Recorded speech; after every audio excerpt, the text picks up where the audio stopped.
Assalamualaikum warahmatullahi wabarakatuh.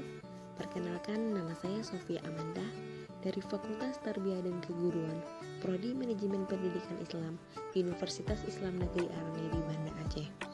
Baiklah, di sini saya akan membahas pengaruh keputusan strategis bagi lembaga pendidikan. Yang pertama, definisi keputusan. Keputusan adalah proses penelusuran masalah dari latar belakang masalah, identifikasi masalah hingga terbentuknya kesimpulan atau rekomendasi. Rekomendasi tersebut yang selanjutnya digunakan sebagai pedoman yang berbasis dalam pengambilan keputusan. Oleh karena itu, begitu besar pengaruh yang akan terjadi jika seandainya rekomendasi yang dihasilkan tersebut terdapat kekeliruan atau adanya kesalahan-kesalahan yang tersembunyi karena faktor ketidakhati-hatian dalam melakukan pengkajian masalah. Menurut Al-C. Davis menyatakan bahwa keputusan merupakan suatu hasil pemecah masalah yang dihadapi dengan tegas. Sesuatu keputusan adalah sesuatu jawaban yang pasti terhadap sesuatu pertanyaan. Keputusan harus menjawab sebuah pertanyaan tentang apa yang dibicarakan dalam hubungannya dengan suatu perencanaan. Keputusan bisa pula berupa suatu tindakan terhadap pelaksanaan yang sangat menyimpang dari rencana semula. Selanjutnya, definisi keputusan strategis dan kebutuhan akan keputusan strategis. Keputusan strategis merupakan bentuk yang dilakukan dengan menempatkan pandangan serta analisis secara jangka panjang. Bentuk analisis tersebut menekankan pada pandangan serta dampak yang mungkin bisa terjadi di kemudian hari, serta kondisi keputusan tersebut membawa pengaruh pada aplikasi pekerjaan yang dilakukan. Alasan yang paling mendasar dalam pembuatan keputusan strategis adalah ingin menempatkan posisi perusahaan sebagai perusahaan yang memiliki nilai kompetensi di pasar. Tanpa ada keputusan yang bernilai strategis, maka keputusan perusahaan untuk berkompetensi di pasar akan sulit untuk bisa dilakukan. Dan untuk mewujudkan terbentuknya keputusan yang bernilai strategis, maka mereka-mereka yang berada di perusahaan tersebut juga harus memiliki kompetensi kemampuan untuk bekerja dalam konteks keputusan strategis. Karena bagaimana bisa mewujudkan keputusan strategis jika kompetensi SDM di perusahaan tersebut lemah? Sehingga wajar saja jika semenjak proses seleksi dan pelatihan serta berbagai pembekalan lainnya ditunjukkan untuk mendukung terbentuknya penguatan pada dukungan keputusan strategis. Selanjutnya, tahapan-tahapan pengambilan keputusan. Ada 5 tahapan yang harus kita lakukan dalam mengambil keputusan. Yang pertama, mendefinisikan masalah tersebut dengan jelas dan gamblang atau mudah dimengerti. Yang kedua, membuat daftar masalah yang akan dimunculkan dan menyusunnya secara prioritas dengan maksud agar ada yang sistematika dan lebih terarah dan terkendali. Yang ketiga, melakukan identifikasi dari setiap masalah tersebut dengan tujuan untuk lebih memberikan gambaran secara lebih tajam dan terarah secara lebih spesifik.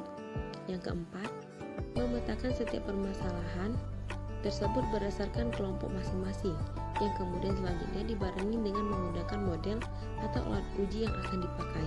Dan yang terakhir, memastikan kembali bahwa alat uji yang dipergunakan tersebut telah sesuai dengan prinsip dan kaidah-kaidah yang berlaku pada umumnya.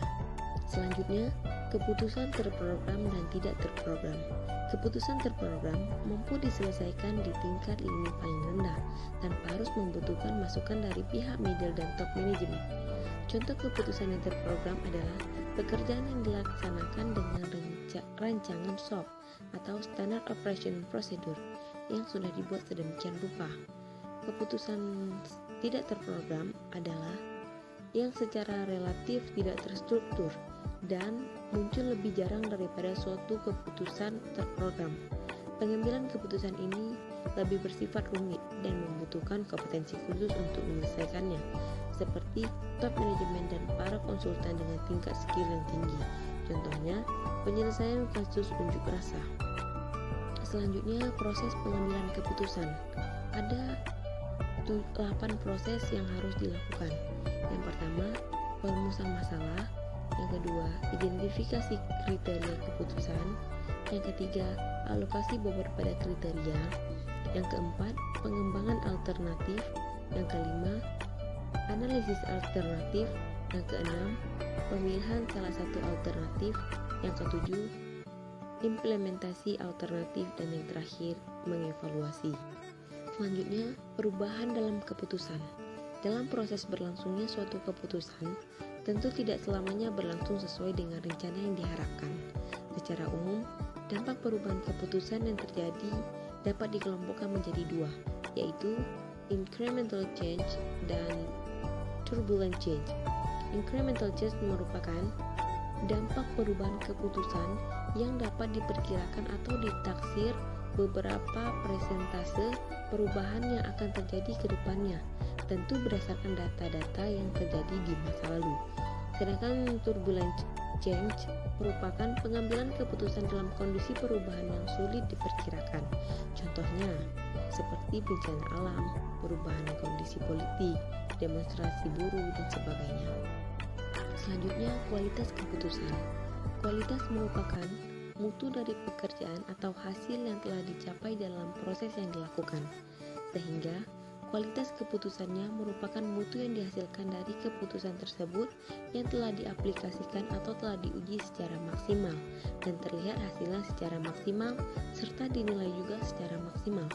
Penilaian secara maksimal tentunya akan menjadi lebih jelas dan dapat dipertanggungjawabkan kebenarannya daripada penilaian yang dilakukan secara tidak maksimal. Maka dari itu, untuk menilai suatu kualitas keputusan haruslah diuji melalui pendekatan yang dapat dipertanggungjawabkan secara ilmiah.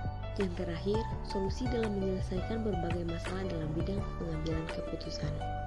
Rifai mengemukakan langkah apa yang harus dilakukan dalam menangani setiap permasalahan.